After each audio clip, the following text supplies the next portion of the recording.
भारत के हाथ में अमेरिका की इकोनॉमी की वो चाबी है जिसको भारत जब इस्तेमाल करेगा तो अमेरिका की अर्थव्यवस्था पर काफ़ी नेगेटिव असर पड़ सकता है। और ये चाबी है डॉलर की। हम सभी जानते हैं कि ब्रिक्स देश डी-डॉलराइजेशन को लेकर काफ़ी सीरियस है, लेकिन सिर्फ भारत की वजह से इस पर अभी तक कोई फैसला नहीं हो पाया है। जब डोनाल्ड ट्रंप राष्ट्रपति बने थे तो उस दौरान भारत के विदेश मंत्री से भी ये सवाल पूछा गया था कि क्या भारत डी-डॉलराइजेशन की तरफ आगे बढ़ेगा। तो भारत के विदेश मंत्री ने ये कह दिया था कि हम अभी इसके बारे में विचार नहीं कर रहे हैं। कहीं ना कहीं भारत उम्मीद कर रहा था कि भारत और अमेरिका के रिश्ते डोनाल्ड ट्रंप की सरकार में काफ़ी अच्छे रहेंगे। हमें डॉलर के खिलाफ कार्यवाही करके अमेरिका से दुश्मनी मोल लेने की जरूरत नहीं है। लेकिन अब जो हालात बन रहे हैं, जैसे पाकिस्तान की अमेरिका के द्वारा मदद करना हो, भारत को टैरिफ को लेकर ब्लैकमेल करना हो, या कुछ डोनाल्ड ट्रंप के द्वारा एप्पल के सीईओ टिम कुक को भारत में आईफोन का प्लांट को खोलने से मना करना हो, या फिर किसी न किसी बहाने से भारत के सामान को खराब बताकर उसे वापस भेजना हो, अमेरिका के द्वारा IMF से लेकर टैरिफ तक कई मुद्दों पर भारत के साथ नहीं दिया गया।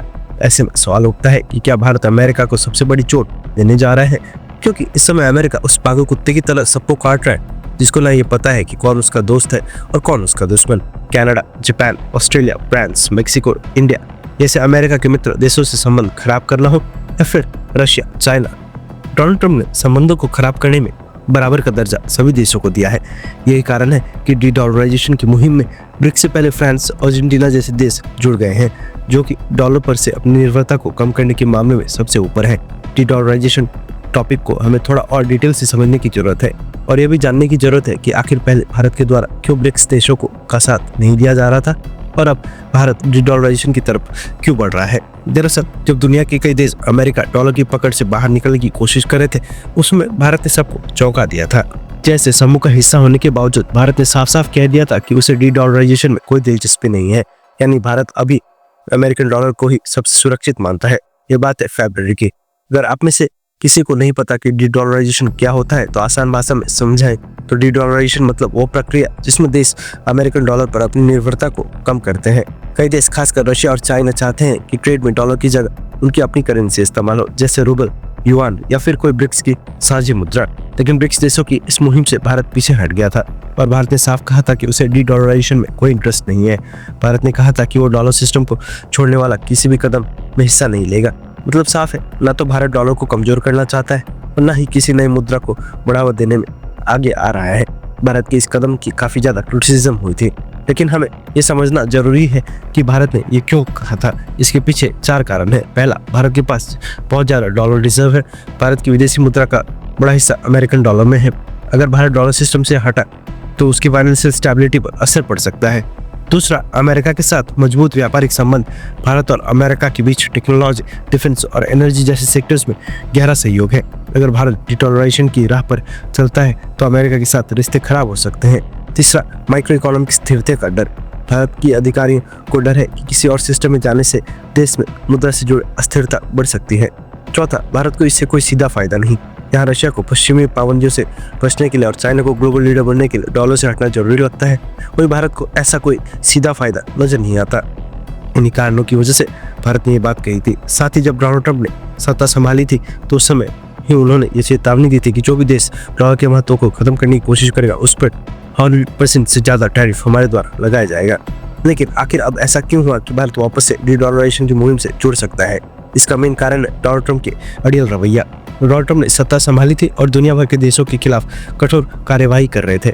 उस दौरान भी हमारे द्वारा ये बात कही गई थी कि अगर इस समय France, China, Russia, Bharat, Germany, Britain जैसे देश चुप हैं तो इसका मतलब ये नहीं कि ट्रंप से डरे हैं, बल्कि ये सही बड़े देश हैं और ट्रंप की पॉलिसी को एनालाइज कर रहे हैं। अब हर देश ट्रंप के खिलाफ कठोर कदम उठा रहा है। आपको ये जानकर हैरानी होगी कि डी-डॉलराइजेशन की प्रक्रिया में जो सबसे ऊपर देश है वो फ्रांस है। आप बाकायदा रेफरेंस के लिए स्क्रीन पर इसका आर्टिकल देख सकते हैं। ये जानकारी हमें द फॉरेक्स कॉम्प्लेक्स की एक नई स्टडी से मिली है। इसमें दुनिया भर के कई देशों को 3 बातों पर स्कोर किया गया है। पहला, उनके फॉरेन एक्सचेंज रिजर्व में डॉलर का हिस्सा।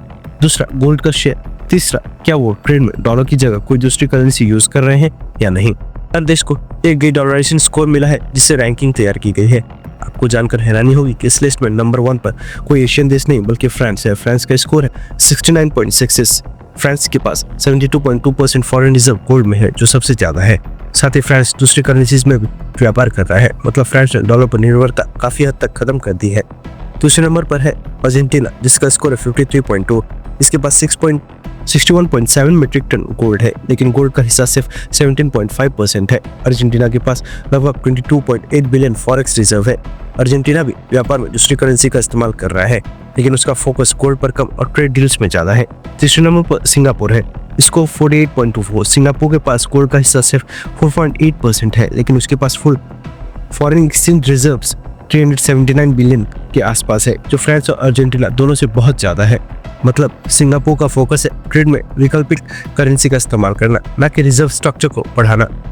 चौथे नंबर पर ब्राजील है, इसका स्कोर है 47.79।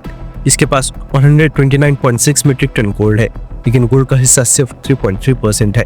डॉलर रिजर्व्स करीब 36 बिलियन है। ब्राजील भी ट्रेड में अलग अलग करेंसीज का यूज कर रहा है, लेकिन गोल्ड पर ज्यादा भरोसा नहीं कर रहा।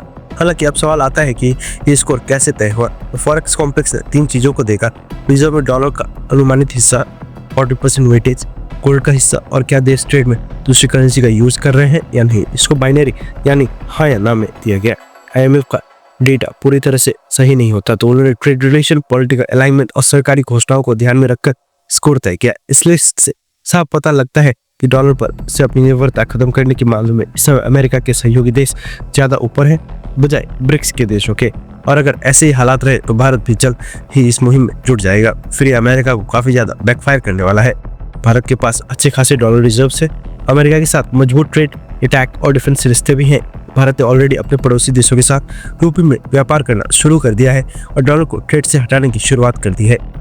लेकिन अगर टैरिफ को लेकर या फिर अन्य कोई डिप्लोमेटिक प्रेशर अमेरिका की तरफ से भारत पर बनाया जाता है, तो भारत बड़े स्टेप अमेरिका के खिलाफ अब ले सकता है।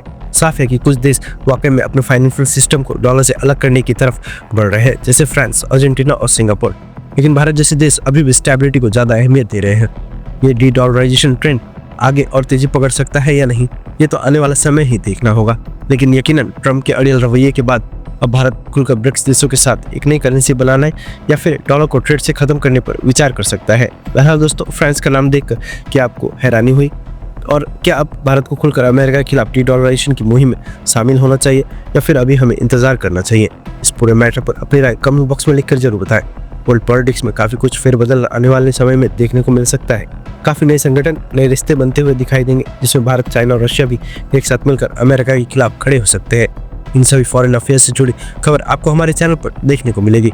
इसलिए अगर आपको ऐसे टॉपिक्स पसंद और हमें सपोर्ट करना चाहते हैं तो नीचे दिए गए सब्सक्राइब बटन को प्रेस कर बेल आइकन को जरूर दबा लें, जिससे हमारी डेली ऐसी वीडियोस आप तक सबसे पहले पहुंच सके। फिर मिलेंगे एक ऐसे नई वीडियो के साथ, तब तक के लिए जय हिंद, जय भारत।